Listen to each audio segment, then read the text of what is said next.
विष्णुपादाय कृष्णपृष्ठाय भूतले श्रीमते भक्तिवेदांत स्वामिनिति नामिने नमस्ते सारस्वते देवे गौरवाणी प्रचारिणे निर्विशेष शून्यवादी पाश्चात्य देश तारिणे देवदेव जगन्नाथ प्रपन्नार्ति विनाशन ताहि मां पुंडरीकाक्ष पतितं भवसागरे परित्राहि जगन्नाथ दीनबन्धो जगत्पते निस्त्रिणेऽहं भवं बोधि प्राप्तं तरणिं सुखं नमस्ते तु हरग्राम नमस्ते मुसलायुध नमस्ते रेवतीकान्त नमस्ते भक्तवत्सल नमस्ते बलिनाम श्रेष्ठ नमस्ते धरणीधर प्रलम्बारे नमस्ते तु त्राहि मां कृष्णपूर्वज देवी त्वं विष्णुमायापि मोहयन्ति चराचरं हृत्पद्मासनं संस्थासि विष्णुभावानुतारिणी जय देवी भक्तिदात्री प्रसीद परमेश्वरी जय देवी सुभद्रे त्वं सर्वेषां भद्रदायिनी सुदर्शन महाज्वाला कोटिसूर्यसमप्रभा अज्ञानतिमिरन्धानां वैकुण्ठाब्धप्रदर्शक नमस्ते नित्यविलसत् वैष्णवास्तनिकेतन अवैरं वीरं यद्रूपं वैष्णवास्त्र प्रणमाम्यहम् जय श्री कृष्ण चैतन्य प्रभु नित्यानंद श्री अद्वैत गदाधर श्रीवासादि गौर भक्तवृंद हरे कृष्णा कृष्ण कृष्ण हरे हरे हरे राम राम राम हरे हरे। जय जगन्नाथ।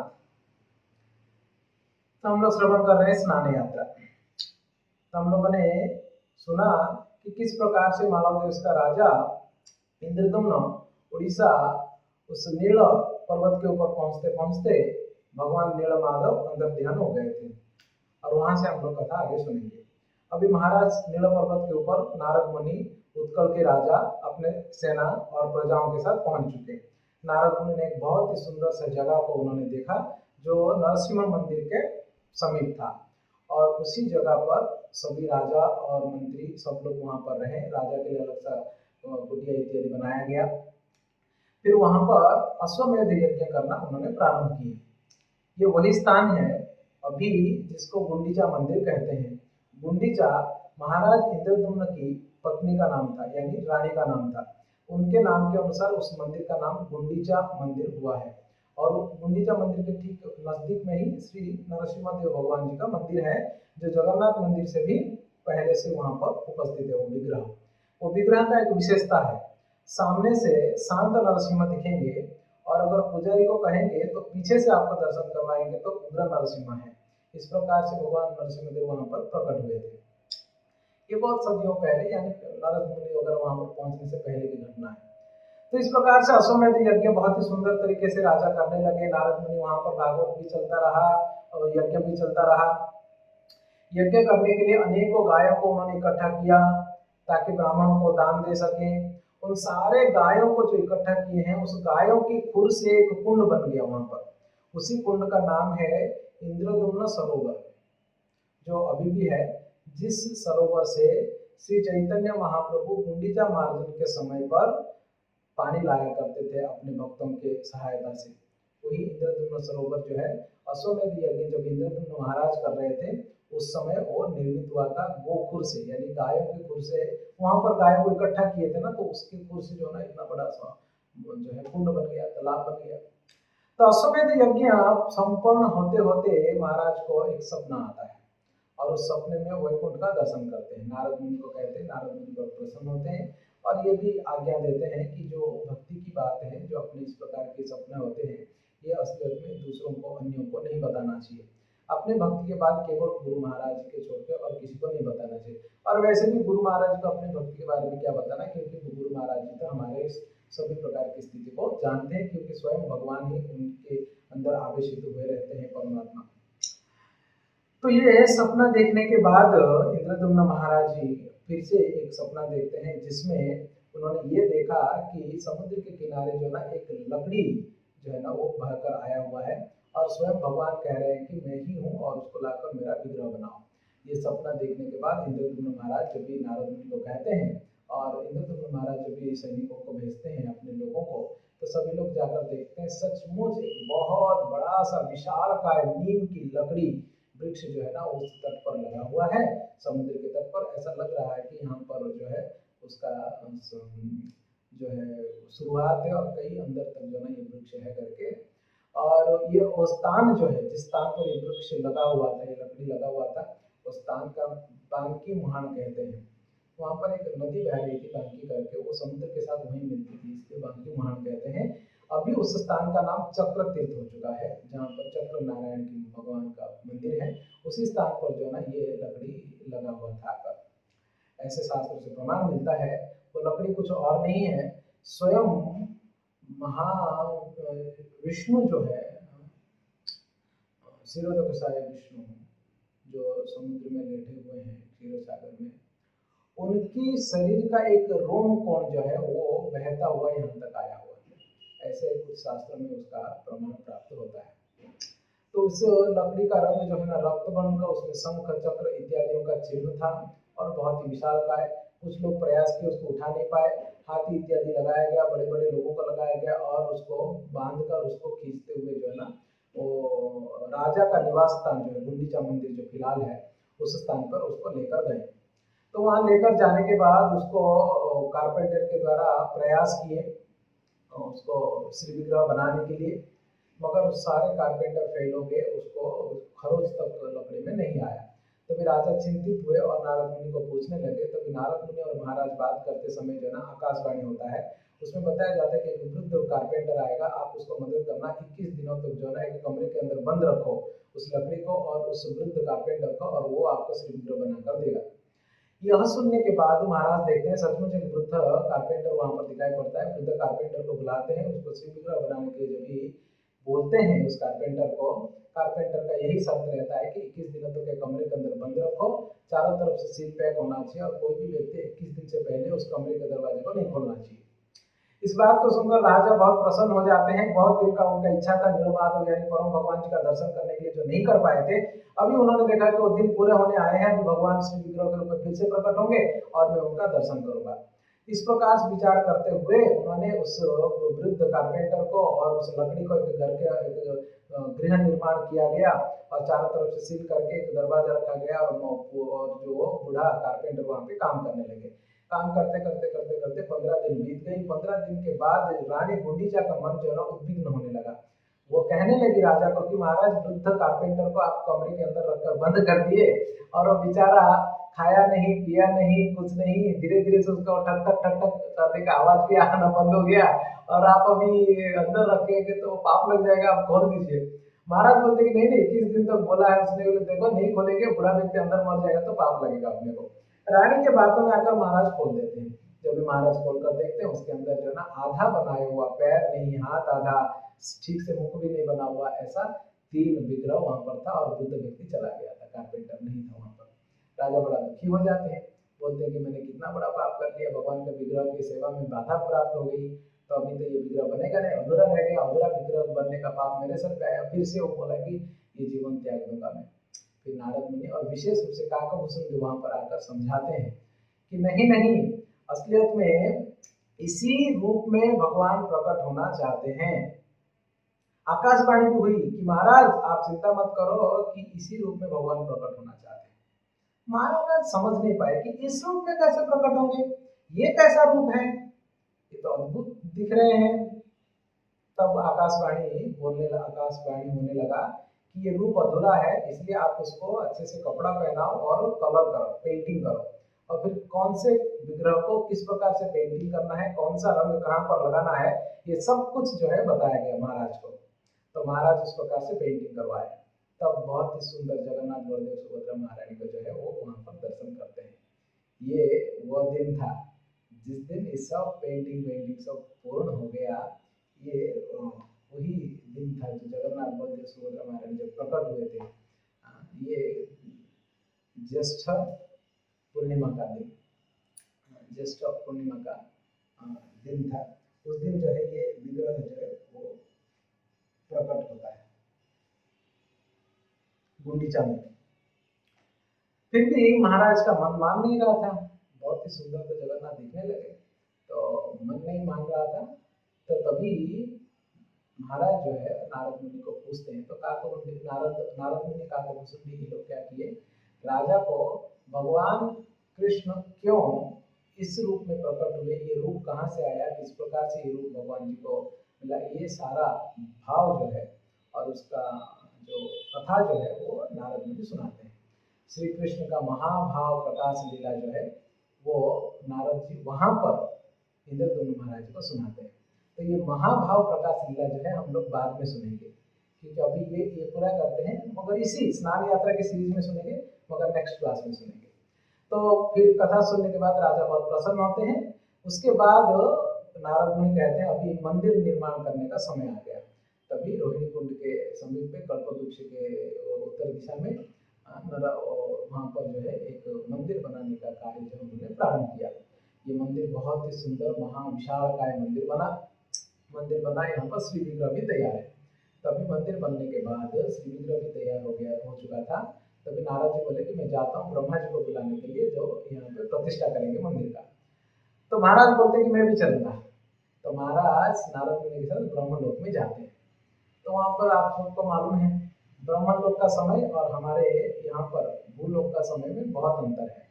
अगर ब्रह्मलोक का एक क्षण भर में यहाँ पे कई साल, लाखों करोड़ों साल बीत जाएगा। तो जब भी राजा इंद्रद्युम्न महाराज ब्रह्मलोक में जाते क्षण भर में ब्रह्मा जी मिलते हैं। ब्रह्मा जी बोले आप यहाँ पर क्यों आए ना, मंदिर प्रतिष्ठा करने के लिए आपको बुलाने के लिए आए। तो इसको सुनते बोले कि आप पहले नीचे चलिए, वहां पर देखिए क्या हो चुका है, मैं आता हूँ। ब्रह्मा जी बोलते ही जब इंद्रद्युम्न महाराज नीचे आकर देखते हैं तब वो सब कुछ खत्म हो चुका था, पूरा रेती भर चुका था। उस बीच में बहुत कुछ हुआ था। केवल रानी गुंडीचा को छोड़ के उनका और कोई नहीं बचा था। केवल रानी गुंडीचा इंतजार कर रही थी कब मेरे पति आएंगे और ब्रह्मा जी को लेकर आएंगे मंदिर स्थापना करना कर। कोई है ना कहना प्रकार में जीवित थी, बाकी सब लोग खत्म हो चुके थे। कितना सदियों बीत चुका था। सदियों बीत के कौन सा युग आ चुका था। उसमें एक राजा हुए थे गल्ला माधव करके, वो उस एरिया के राजा थे उस समय। वो समुद्र के किनारे घोड़े पे चलते चलते घोड़ा का पैर एक पत्थर पे लगा, वो गिर गए। तो उनको गुस्सा आया कि क्या पत्थर है करके खोदने लगे। खोदते खोदते पता लगा कि वो मंदिर का एक शिखर है, और खोदे पता लगा कि अरे ये तो बहुत बड़ा मंदिर है। यानी पहले तो पर्वत ढक गया था क्योंकि पर्वत के ऊपर मंदिर था, और मंदिर विशालकाय था, कई 100 फीट ऊंचा, और मंदिर भी ढक चुका था रेती से। मंदिर जब निकला, गल्ला माधव गणेश का भक्त था। वो सोचा कि मैं यहाँ पर गणेश जी का स्थापना करूंगा।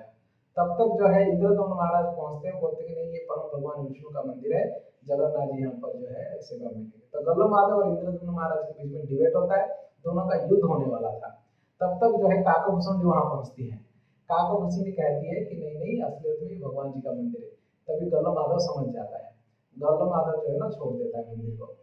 अभी जगन्नाथ जी, बलदेव जी, सुभद्रा जी जो तैयार थे कहाँ पर, गुंडीचा मंदिर में, और उनको लाना था मेन श्री मंदिर में। जो मंदिर बना अभी जगन्नाथ मंदिर में लाना है, थोड़ा दूरी है, 3-3.5 किलोमीटर की ऐसा कुछ है, तो वहां पर लाना है। तो अभी ब्रह्मा जी आने वाले हैं। तो जो नारद मुनि वगैरह सब आए, ब्रह्मा जी आए, अभी रथ में जगन्नाथ जी को यहाँ से लेकर वहां जाना है। यानी सबसे पहला रथ यात्रा जगन्नाथ बलदेव सुभद्रा महारानी का कैसा हुआ मालूम है, वो बाहुड़ा यात्रा हुआ था। यानी सबसे पहले गुंडीचा मंदिर से जगन्नाथ मंदिर गए, सोने के रथ में बैठकर जगन्नाथ बलदेव और सुभद्रा महारानी तीनों विग्रह बड़े सुसज्जित रथों के ऊपर बिठाकर जो है वो इस मंदिर से वो वहां तक लेकर गए, पहला रथ यात्रा। तो अभी तो रथ यात्रा होता है कि पहले जगन्नाथ मूल मंदिर से जो है ना गुंडीचा मंदिर जाते हैं, मगर सबसे पहले जो रथ यात्रा हुआ स्टार्टिंग, वो एक्चुअली गुंडीचा मंदिर से जगन्नाथ मंदिर गए थे रथ में बैठकर, सोने के रथ में बिठाकर वहां पर लेकर गए। वहां पर जगन्नाथ जी का रत्न सिंहासन के ऊपर स्थापना किया गया। ब्रह्मा जी आते हैं। तो ब्रह्मा जी आने की कथा भी बड़ा अद्भुत है। ब्रह्मा जी आते हैं हंस में बैठकर, और हंस में बैठकर जो है ना भक्ति रसम सिंह में लिखा हुआ है कोई भी वाहन में बैठकर, पालकी में बैठकर मंदिर के सामने तक नहीं जाना चाहिए, कुछ दूर पे रखना चाहिए गाड़ी को। ब्रह्मा जी क्या किए, 21 किलोमीटर 20-21 किलोमीटर की दूरी पे एक पहाड़ है छोटा सा, उसके ऊपर अपना हंस को रखे, हंस वाहन को, और वहां से वो चल के आए। क्योंकि वहां पर ब्रह्मा जी हंस वाहन को रखे वहां पर उतरे। उस पहाड़ का नाम है ब्रह्मगिरी, आज भी वो पहाड़, बाद में ब्रह्मगिरी के बारे में बात करेंगे। तो उस पहाड़ से उतरकर चलते चलते जब आ रहे थे मंदिर ढूंढ ढूंढ कर, तो वे रास्ता भटक गए। तब तक रास्ते में एक देवी प्रकट होती है, उनका नाम है बाटा मंगला। वो प्रकट होकर ब्रह्मा जी को कहती है कि हे सृष्टिकर्ता, हे ब्रह्मदेव, आप कहाँ जा रहे हैं। ना मैं मंदिर जगन्नाथ जी का मंदिर के लिए आया ना, ना ये रास्ते से जाइए, यही रास्ता है उसका। तो ब्रह्मा जी उस रास्ते में जाते हैं। जहाँ पर विष्णु माया चलती है तहाँ पर ब्रह्मा जी का चार चार सर भी काम नहीं करते वो भी रास्ता भूल जाते। जो सृष्टि करता है, ये संसार को बनाए, हालांकि वो संसार को बना सकते हैं मगर धाम नहीं। धाम तो एक्चुअली परम भगवान के द्वारा बनता है, भगवान जी की चित्त शक्ति से संधि शक्ति से जो है बनता है भगवान जी का धाम जो है, आधार शक्ति जो होता है। तो इसलिए ब्रह्मा जी को रास्ता दिखाई दी बाटा मंगला। आज भी है भुवनेश्वर से आप अगर गाड़ी से बाई रोड अगर जाएंगे जगन्नाथपुरी, जगन्नाथपुरी प्रवेश करने से पहले लेफ्ट साइड में एक छोटा सा मंदिर है देवी का, बाटा मंगला। एक्चुअली हमें जाते समय वो बाटा मंगला माता को प्रार्थना करना चाहिए कि हे देवी, आपकी कृपा से भगवान जगन्नाथ जी के मंदिर जाने के लिए रास्ता हमको प्राप्त हुआ है करके प्रणाम करके जाना चाहिए। रिटर्न जाते समय प्रणाम करके वापस जाना चाहिए। बाटा मंगला याद करिए, बाटा, बाटा मतलब रास्ता, मंगला मतलब मंगल कामिनी, दिखाने वाली, है ना, इसलिए बाटा मंगला नाम पड़ा देवी का। आज भी है वो, पूजा पाती है वहां पर, वैष्णवी है।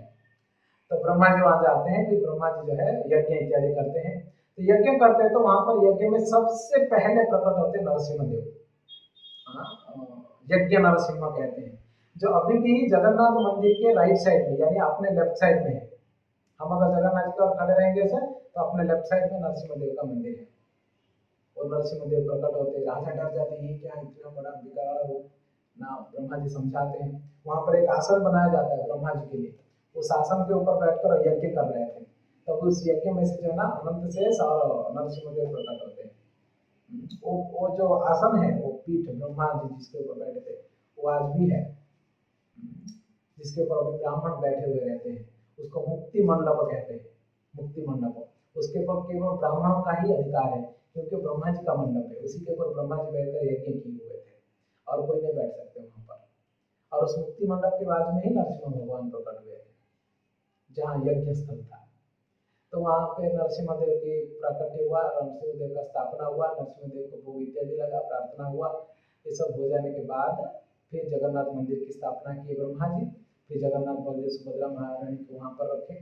जब भी जगन्नाथ बलदेव सुभद्रा महारानी मंदिर में स्थापना जब हुई, मेन श्री मंदिर में जब स्थापना हुआ, उस दिन जो है वो दिन है वैशाख मास वैशाख मास शुक्ल पक्ष दशमी, वैशाख शुक्ल दशमी के दिन जो है भगवान जगन्नाथ बलदेव सुभद्रा महारानी का स्थापना होता है मंदिर में, वैशाख शुक्ल दशमी के दिन।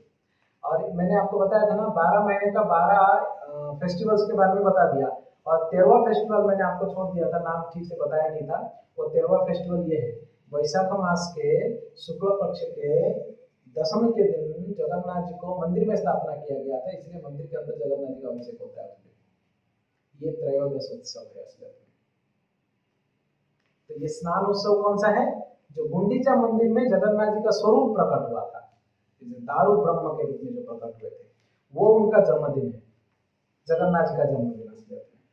और ये वैशाख शुक्ल दशमी जो है ये असलियत में स्थापना का दिवस है।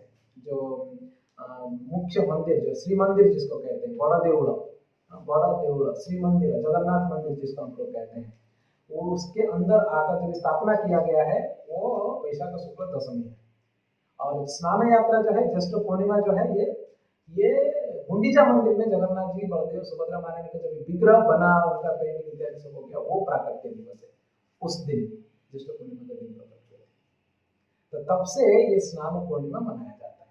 फिर ये स्नान पूर्णिमा कैसे मनाना चाहिए, स्कंद पुराण में भी और नीलाद्रि महोदय ग्रंथ में भी भगवान स्वयं जो है राजा को कहते हैं, खुद कहते हैं भगवान की मेरा स्नान कैसे करवाना। तो इस प्रकार से भगवान जगन्नाथ जी का जो है प्राकट्य होता है, विग्रह का प्राकट्य होता है। तो चलिए स्नान पूर्णिमा कैसे होता है उसको थोड़ा सा संक्षेप में सुनते हैं। वो प्रोसेस जो है स्नान पूर्णिमा का जो प्रोसेस है उसको सुनते हैं हम लोग, भगवान क्या बोले। सबसे पहले तो इंद्रद्युम्न महाराज को भगवान कहते हैं कि ये इस तिथि के ये जो पूर्णिमा के दिन जो है ना मेरा प्राकट्य हुआ था, मेरा विग्रह का प्राकट्य, मतलब मैं विग्रह के रूप में प्रकट हुआ था, तो इसलिए उसको स्नान पूर्णिमा मेरा जन्मोत्सव के रूप में आपको पालन करना चाहिए। उस दिन हम तीनों का स्नान करवाना चाहिए, अभिषेक करवाना चाहिए। तो फिर कैसे अभिषेक करवाएंगे ना, जगन्नाथ मंदिर के नॉर्थ गेट में, नॉर्थ गेट मतलब उत्तरी दिशा में, जगन्नाथ मंदिर के उत्तरी दिशा।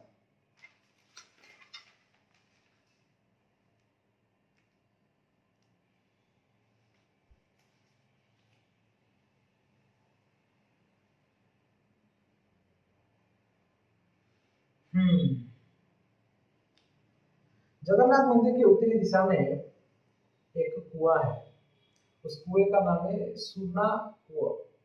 ऐसे जगन्नाथ मंदिर के अंदर जो है ना, मेन 3 कुएं हैं, 3 मेन कुआं है, गंगा यमुना सरस्वती कहते हैं। 2 कुएं तो किचन के अंदर है गंगा यमुना, ऐसे कहा जाता है कि कभी सूखता नहीं है करके। और उसका पानी जो कुकिंग के लिए निकालते हैं ना, वो अद्भुत तरीके से, कोई भी मोटर वोटर नहीं लगाया जाता है, खुद पंडे लोग जो ना मटके से रस्सी बांध कर निकालते हैं। ठीक है, ऐसे एक कुआं है, वो उत्तरी दरवाजे के और है, जहां पर अष्टभुजा वाले हनुमान और शीतला देवी का मंदिर है।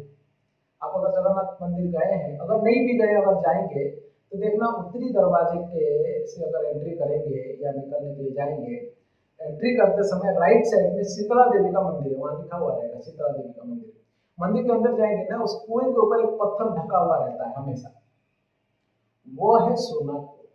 सोने का कुआं कहते हैं, एक्चुअली सोने का नहीं है तो पत्थर का ही कुआं है, उसका नाम है सोना कुआं। कुआं मतलब कुआं, सोना मतलब सोना, सोने का कुआं ऐसा कहते हैं। तो ये बहुत ही दिव्य कुआं है। स्नान पूर्णिमा के पहले वाले दिन, यानी चतुर्दशी के दिन, चतुर्दशी के दिन, चतुर्दशी के दिन संसार में जितने भी तीर्थ हैं, गंगा यमुना सरस्वती कावेरी गोदावरी सिंधु, सब जितने भी तीर्थ हैं, मंदाकिनी इत्यादि सारे सरोवर, सारे तीर्थ जो है वो इस कुएं के अंदर आके प्रवेश करते हैं, वो निवास करेंगे वहां पर, क्योंकि भगवान पूर्ण पुरुषोत्तम की सेवा के लिए वो कुआं साल में एक ही बार खोला जाता है।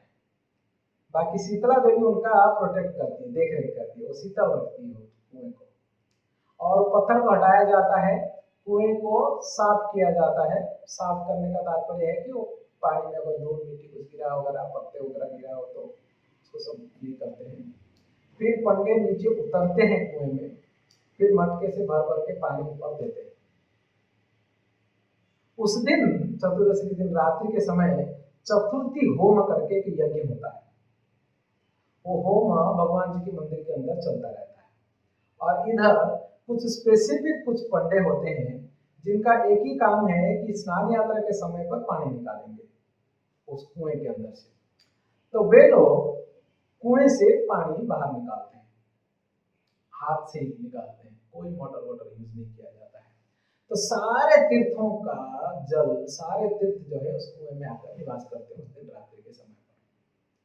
तो ये पानी निकालकर 108 मटके में भरते हैं, 108 घड़े में भरते हैं। ऐसे कहा गया है सोने का घड़ा होना चाहिए, या तो रूपा का या तो पीतल का, ऐसे क्रमान्वय से कहा गया है, हम पढ़ रहे थे। तो अभी रूपा का, सिल्वर का घड़े में भरते हैं ऐसे, और कुछ तांबा पीतल यूज करते होंगे। तो उस घड़े में 108 घड़े में जो है उस पानी को भरा जाता है। पानी को भराने के बाद उसके अंदर सुगंधित चंदन, केसर और विभिन्न जो है द्रव्य डालते हैं, जो पानी को शीतल रखे, औषधि बनाए और पवित्र रखें। और उन सारा चीजों को डालकर श्रीफल रखकर उसको अधिवास गृह के अंदर रखा जाता है। अधिवास गृह, ये अधिवास गृह कोई और नहीं है। आप मंदिर के अंदर पहुंच, मतलब अभी मेन 2 मंदिर में पहुंचने के लिए 2 दीवार हैं, मतलब क्या बोलते हैं उसको, बाउंड्री है। पहला बाउंड्री, दूसरा बाउंड्री। दूसरा बाउंड्री क्रॉस करते ही आपको जो कमरा पहले दिखेगा मंदिर का, वो एक्चुअली भोग मंडप है, और उसी को उस टाइम पे अधिवास गृह के रूप में यूज करते हैं। और ये सारे मटके का पानी 108 घड़े में वहां पर लेकर रखते हैं, 108 मटके। और रखकर और विभिन्न प्रकार की औषधियां डालकर फिर उसके ऊपर श्रीफल इत्यादि रखकर ब्राह्मणों ने वहां पर पावमान सूक्त का पाठ करते हैं, जो वेदों में है। पावमान सूक्त का पाठ होता है, उधर चतुर्थी होम होता है। इस प्रकार से उस दिन अधिवास उत्सव जो है वो पूर्ण होता है। अधिवास उत्सव पूर्ण होने के दूसरे दिन स्नान पूर्णिमा, जिस दिन है पूर्णिमा के दिन सुबह उठकर भगवान जगन्नाथ जी का जो नित्य सेवा इत्यादि है वो संपन्न होता है। उड़ीसा में विशेष रूप से मंदिर के अंदर जो सेवा पूजा को नीति कहते हैं। अगर आप पूछेंगे क्या चल रहा है, जगन्नाथ जी का नीति चल रहा है, कहेंगे यार भाई नीति क्या चल रहा है, असलियत में वहां पर भगवान जगन्नाथ जी का सेवा पूजा को नीति कहा जाता है। तो जो जो प्रतिदिन की नीति है वो नीति के अनुसार सारा कार्य होता है। तो सब संपन्न होने के बाद भगवान जगन्नाथ, बलदेव और सुभद्रा महारानी को अभी सजाया जाता है। क्या करने के लिए? वो जगन्नाथ स्नान मंडप में ले जाने के लिए। विभिन्न शास्त्रों में भी स्नान पूर्णिमा के बारे में वर्णन प्राप्त होता है। कहा गया है, प्रतिमा प्रकटान्तेत ज्येष्ठ च पूर्णिमा दिने अभिषेक प्रकर्तव्य सर्वतीर्थ जले तथा। प्रतिमा प्रकटान्ते च, जिस दिन भगवान जगन्नाथ जी की प्रतिमा प्रकट होते हैं उस दिन, ये पूर्णिमा दिने, ज्येष्ठ पूर्णिमा दिने अभिषेक प्रकर्तव्य सर्वतीर्थ जले तथा, उस दिन भगवान जगन्नाथ जी का यानी विग्रह का अभिषेक करना है सभी प्रकार के तीर्थों के जलों को लेकर, ऐसे बताया गया है। ये स्नान यात्रा असलियत में 8 अंग होता है, टोटल 8 मतलब 8 कार्य होते हैं, 8 अंग होते हैं स्नान यात्रा का, ये पूरा फेस्टिवल का। क्या क्या है? चतुर्थी होम, मैंने आपको बता दिया, चतुर्थी होम जो मंदिर के अंदर होता है ना। कूप संस्कार मतलब जो कुएं को संस्कार करेंगे उसके सारे जड़ अधिवास, उसमें से पानी निकालेंगे, 108 गड्ढे में रखकर वहां पर अधिवास गृह में लेके जाएंगे। स्नान वेदी प्रति पहली विजय, भगवान जी को सजाकर स्नान मंडप के लिए लेकर जाएंगे। मंच स्नान, भगवान जी का मंच के ऊपर स्नान किया जाएगा, स्नान करवाया जाएगा। गजवेश धारण, भगवान जगन्नाथ जो है गजवेश को धारण करेंगे। प्रसाद लगे, वहां पर भोग लगाया जाएगा। अण अवसर पिंडे विजय, फिर वो रिटर्न जाएंगे अण अवसर गृह को। इस प्रकार से 8 अंग होते हैं पूरा स्नान यात्रा का। तो पहला अंग मैंने बता दिया कि चतुर्थी होम, दूसरा अंग भी मैंने बता दिया कि वो सब लेकर पानी को लेकर 108 गड्ढे में जो है वो अधिवास करेंगे। तो ये अधिवास होने के बाद दूसरे दिन क्या करेंगे, भगवान जगन्नाथ जी का वो पहंडी विजय करवाएंगे। 2 प्रकार पहंडी होता है। पहंडी विजय ये एक बहुत ही सुंदर उत्सव है एक्चुअली। ये उत्सव देखेंगे ना, इतना मधुर लगता है, मनमोहक है ये उत्सव। ओहो, जीवन में पहले मतलब एक ही बार मैंने ये दर्शन कर पाया था रथ यात्रा के समय। पहंडी विजय, विजय मतलब आना, उपस्थित होना, चल के आना। भगवान विजय हो गए, विजय हो गए तो प्रकट हो गए, चल के आ रहे हैं ऐसा। पहंडी मतलब पाहुंड शब्द से पहंडी आता है। पाहुंड मतलब स्टेप्स, मतलब एक एक कदम। पाहुंड पाहुंड विजय है, पाहुंड पाहुंड मतलब एक एक कदम चलकर भगवान जो है वो विजय हो रहे हैं, आ रहे हैं। ये उसका तात्पर्य, ये उसका एक्चुअली शाब्दिक अर्थ है। तो उससे पहंडी हो गया, पहंडी विजय मतलब भगवान चल के आ रहे हैं, एक एक स्टेप आ रहे हैं। इसलिए आप देखेंगे श्री विग्रह का जगह आप टीवी में भी देख सकते हैं, आप अभी यूट्यूब वगैरह में भी सर्च कर सकते हैं, जगन्नाथ जी का पहंडी विजय ऐसा लिख सकते हैं रथ यात्रा के समय पर या स्नान यात्रा के समय पर, कि जगन्नाथ जी को लेकर जो आते हैं वो जो दृश्य है बहुत ही अद्भुत, बहुत ही सुंदर, मनमोहक है। पहंडी विजय का यही तात्पर्य है। अनेकों अर्थ अनेकों भक्त करते हैं, अनेकों विद्वान जन विभिन्न प्रकार का अर्थ इसका निकालते हैं। आसान अर्थ तो यह है कि पहंडी मतलब स्टेप बाय स्टेप, पाहुंड कहते हैं उड़िया में, और विजय मतलब विजय होना, आना। तो इसलिए पहंडी पाहुंड पाहुंड विजय हेले, इसको पहंडी विजय करके धीरे धीरे से हुआ है। तो भगवान जगन्नाथ एक एक स्टेप आते हैं। तो इसमें दो प्रकार का है, ये दो सिस्टम होता है पहंडी विजय जो है। दो सिस्टम को उसको ऐसे उड़िया में कहते हैं गोटी पहंडी, धाड़ी पहंडी। गोटी पहंडी मतलब एक जन को पहले मंदिर से बाहर लेकर आएंगे, जहां पर लाना है वहां, जहां पर स्थान है उस स्थान पर रखेंगे, वापस जाके दूसरे को लेकर आएंगे, दूसरे विग्रह को। इसको गोटी पहंडी कहते हैं। एक जन के बाद एक जन आएंगे, एक एक अकेला अकेला आते हैं। धाड़ी पहंडी का मतलब है एक साथ सब निकलेंगे, लाइन से पीछे पीछे आ जाएंगे।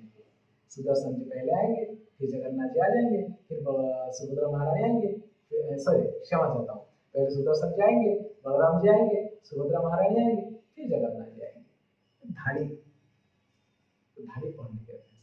पीछे पीछे रहेंगे सब, लाइन से आते रहेंगे। क्या दृश्य मालूम है, एक एक कदम भगवान जो है ना आगे जाते हैं। भगवान जी का जो मुकुट है ना, रथ यात्रा के समय पर अगर देखेंगे पहंडी विजय को, उस टाइम में वर्णन करेंगे रथ यात्रा के समय पर। तो इस बार जो है यहाँ पर धाड़ी पहंडी होता है स्नान यात्रा के समय पर। धाड़ी पहंडी मतलब चारों को एक साथ उठाएंगे और लेकर आ जाएंगे। सुदर्शन जी, बलराम जी, सुभद्रा जी और कृष्ण को लेकर स्नान मंडप में आ जाएंगे। हाँ, स्नान मंडप के बारे में बोलता हूँ। स्नान मंडप के लिए ये ऑर्डर है कि ये स्नान मंडप ऐसा स्थान पर होना चाहिए कि जहां से स्वर्गलोक के वासी देवता भी देख सकते हैं और भूलोक के वासी भी आसानी से देख सकते हैं। कोई भी वृक्ष लता इत्यादि जो ना वो ये नहीं होना चाहिए, छांव नहीं होना चाहिए। इसलिए वहां पर स्नान मंडप देखेंगे आप, रोड पर खड़े रह के भगवान जी का बड़ा सुंदर दर्शन कर सकते हैं। स्नान यात्रा का दर्शन कर सकते हैं आप। और देवता लोग भी आसानी से दर्शन कर लेते हैं भगवान जगन्नाथ जी का। ऐसे तो कहा जाता है इंद्र हमेशा स्नान यात्रा के समय पर भगवान जगन्नाथ जी के लिए वो उनके प्रसन्नता के लिए जो वर्षा करवाते हैं, चाहते हैं कि मैं भी अभिषेक करवाऊं करके। तो वहां पर आते हैं, तो वहां पर विभिन्न प्रकार की उनकी पूजा विधियां सब किया जाता है। कहाँ पर स्नान वेदी जिसको कहते हैं।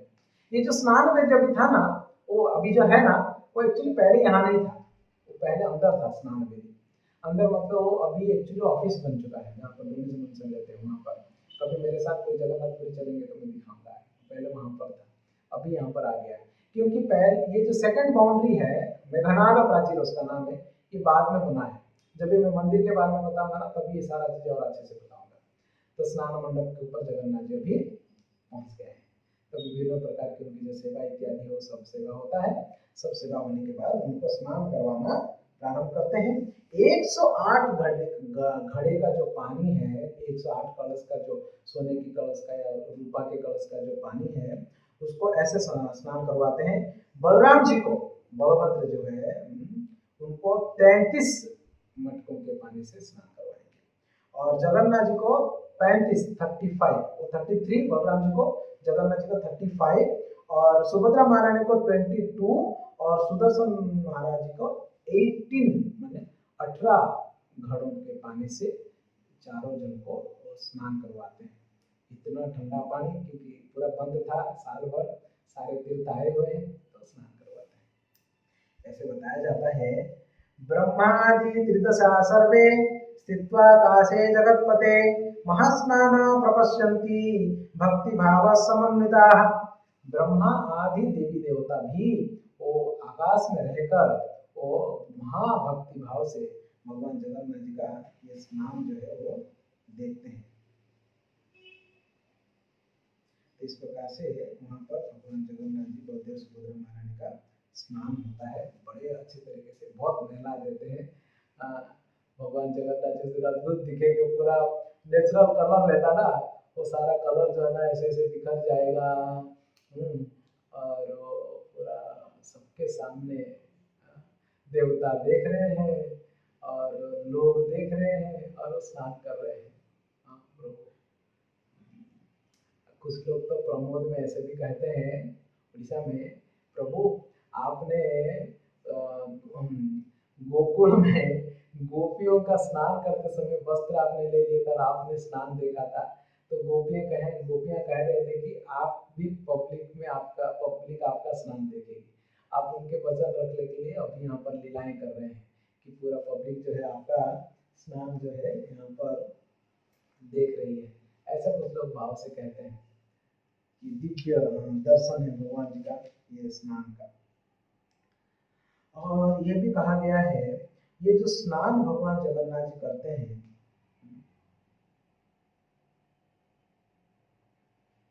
ब्रह्मांड पुराण में कहा गया है, देखो एक श्लोक मुझे मिला, सर्वतीर्थमय कूपः तत्रास्ते निर्मला शुचिः तदा भगवती तत्र प्रत्यक्षा भवद्विजाः। तो जो कुआं है उसमें सारे तीर्थ आकर रहते हैं करके ब्रह्मांड पुराण में बताया गया है। सर्वतीर्थमय कूपः, वहां पर सर्व तीर्थ आ जाते हैं।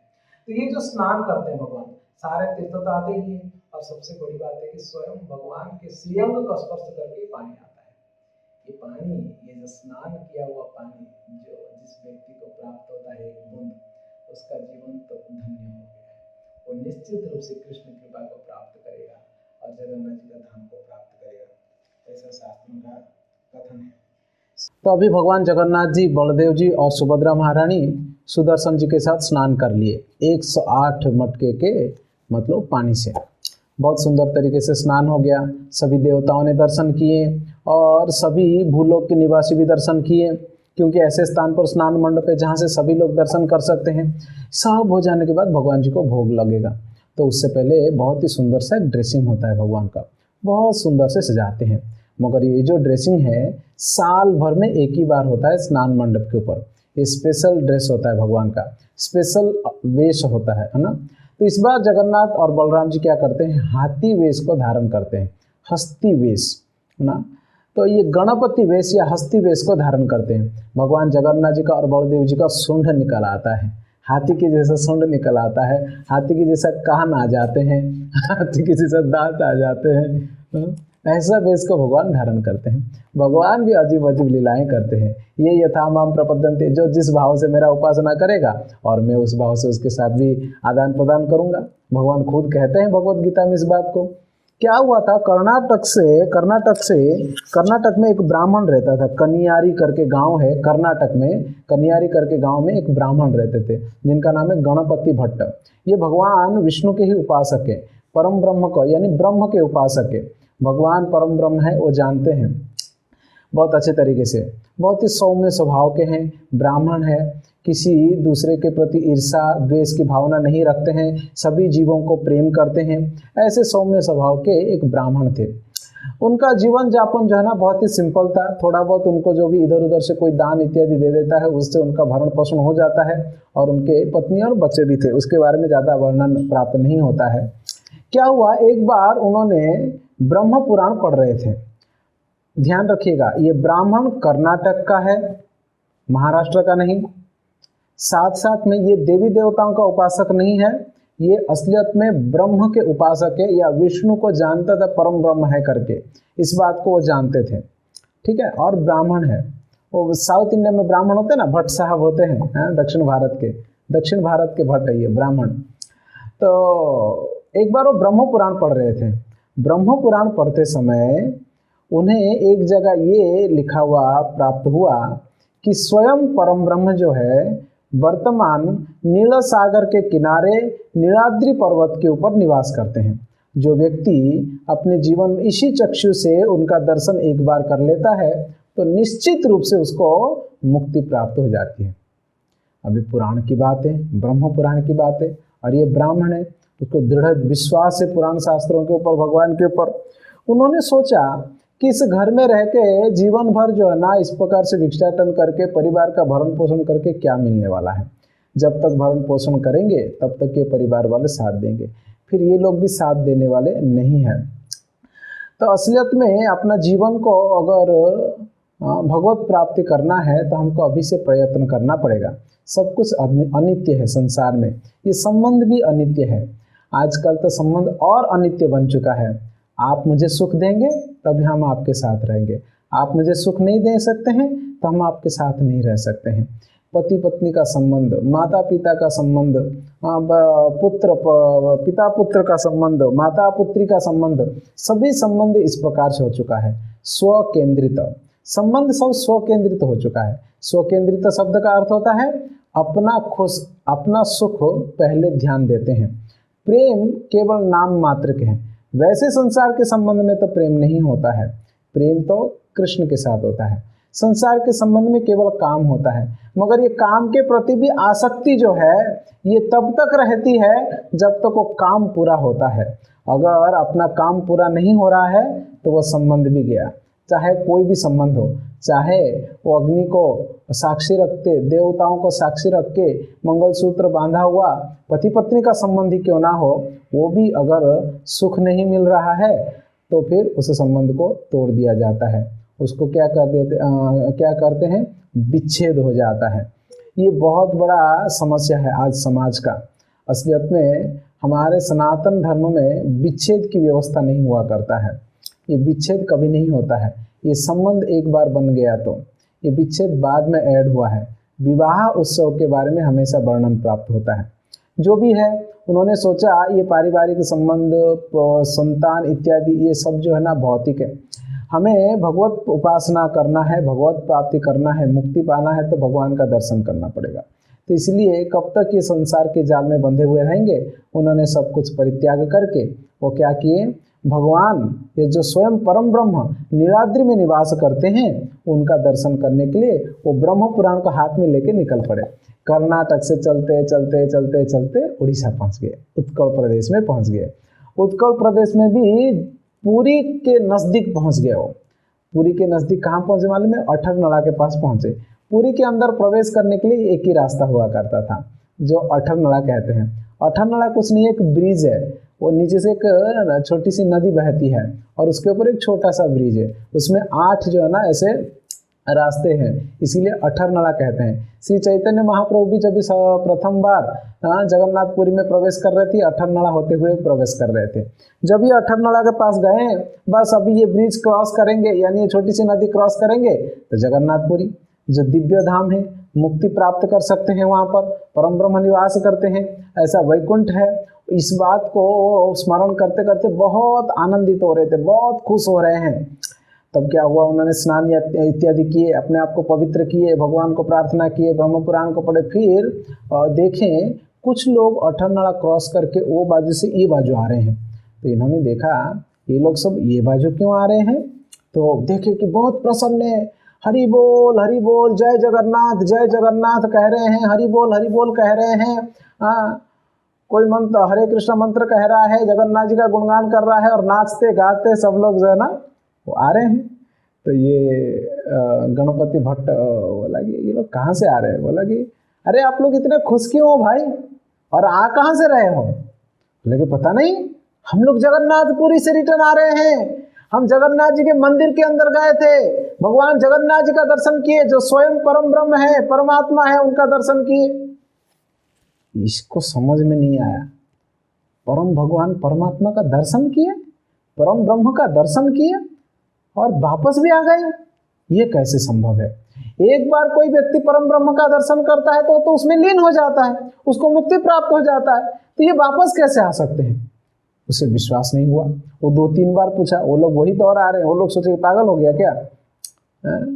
तो फिर इसने ब्रह्म पुराण को फिर से खोला और ब्रह्म पुराण को फिर से खोलकर उन्होंने चेक किया, देखा ब्रह्म पुराण में तो बराबर लिखा हुआ, मगर इनको समझ में नहीं आ रहा था क्या करना चाहिए। तब उन्होंने कंफ्यूज हो गए, बोले कभी क्या करूं। सब घर द्वार छोड़कर आ गया, गांव छोड़कर आ गया, इतना दूर, इतना महीनों से चलते चलते चलते यहाँ तक पहुँचा। अब यहाँ पर परम ब्रह्म भी नहीं है और मेरा जीवन अभी वृथा हो गया, ऐसा जीवन जी के क्या फ़ायदा करके आत्महत्या करूँगा करके सोच रहे थे, कन्फ्यूज हो गए थे। तब तक एक ब्राह्मण आता है, भगवान जगन्नाथ समझ जाते हैं उनके भाव को। एक ब्राह्मण के रूप में भगवान स्वयं आते हैं, कहते हैं कि अरे ब्राह्मण देव, आप कन्फ्यूज क्यों दिख रहे हैं, आप कहाँ से आए, किसके लिए आए, कहाँ जाने वाले हैं, क्या करने वाले हैं, सब प्रश्न पूछ डाले एक ही झटके में। वो ब्राह्मण कहता है मैं तो आया था परम ब्रह्म का दर्शन करने के लिए। मगर यहाँ पर कोई परम ब्रह्म करके है ही नहीं। शास्त्रों में भी गलत लिखा गया, अभी मुझे ऐसा लग रहा है, इसलिए मैं कंफ्यूज हूँ क्या करूँ, आत्महत्या कर लूँ करके कभी कभी लगता है, क्योंकि जीवन वृथा हो गया परम ब्रह्म का दर्शन के बिना। तो वृद्ध ब्राह्मण जो आया हुआ था मिलने के लिए, जो स्वयं भगवान थे, कैसे तुमको पता लगा? पुराणों में शास्त्रों में गलत लिखा है करके, और यहाँ पर ब्रह्म नहीं है करके कैसे तुमने कंफर्म किया? ना देखो, अगर ब्रह्म होते इतने सारे लोग वापस क्यों जाते? क्योंकि ब्रह्म का तो दर्शन मात्र से उसमें लीन हो जाना चाहिए, मुक्ति मिल जाना चाहिए। ये लोग तो वापस जा रहे हैं, बोल रहे हैं हमने परम ब्रह्म का दर्शन करके आया है, ये कैसे संभव है? फिर वो ब्राह्मण देवता कहते हैं देखो, भगवान चिंतामणि के जैसा है कि नहीं, कल्प वृक्ष के जैसा है कि नहीं? कल्प वृक्ष वो होता है जो भी व्यक्ति उस वृक्ष के नीचे जाकर जो कुछ भी इच्छा करेगा उसका इच्छा पूरा करेगा। ठीक वैसे भगवान है, भगवान तो वांछा कल्पतरु है, तो ये वांछा कल्पतरु होने के नाते जो भी वांछा करेंगे, वांछा मतलब इच्छा करेंगे, तो वो तो कल्पतरु है, वो तो पूरा करेंगे ही। तो व्यक्ति आकर अगर ये प्रार्थना करता है कि प्रभु हे परम ब्रह्म, हे परमात्मा, मेरे परिवार सुखी रहे, मेरा घर द्वार हो जाए और मैं गांव वापस जाऊंगा, वहाँ मेरा ये तकलीफ दूर हो जाए, ये सब प्रार्थना करेगा, घर जाने की इच्छा रखेगा, तो भगवान तो उसको प्रदान करेंगे ना। तो ये सभी लोग वही मांग रहे हैं, इसलिए वो लोग वापस जा रहे हैं। आप मुक्ति मांगो तो आपको मुक्ति मिलेगा। तब उसको हौसला आया, बोला कि हाँ सही बात है भाई। तब वो ब्राह्मण वहाँ से चले जाते हैं, भगवान ओझल हो जाते हैं। फिर वो जाता है मंदिर के अंदर, जब वो जगन्नाथपुरी जाते हैं, तो जगन्नाथपुरी जाते हैं, जगन्नाथपुरी जाके तभी देव स्नान पूर्णिमा का दिन था, यानी उस दिन स्नान पूर्णिमा का दिन था। परम भगवान जगन्नाथ, बलराम, सुभद्रा महारानी, सुदर्शन जी के साथ वो अपने रत्न सिंहासन से बाहर निकलकर स्नान मंडप के ऊपर विराजमान थे।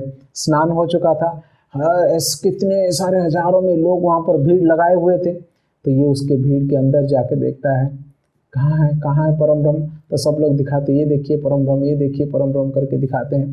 तो जब ये परम ब्रह्म को दिखाते हैं तब ये सोचते कि ये परम ब्रह्म है। अयो, ये कैसे परम ब्रह्म हो सकता है?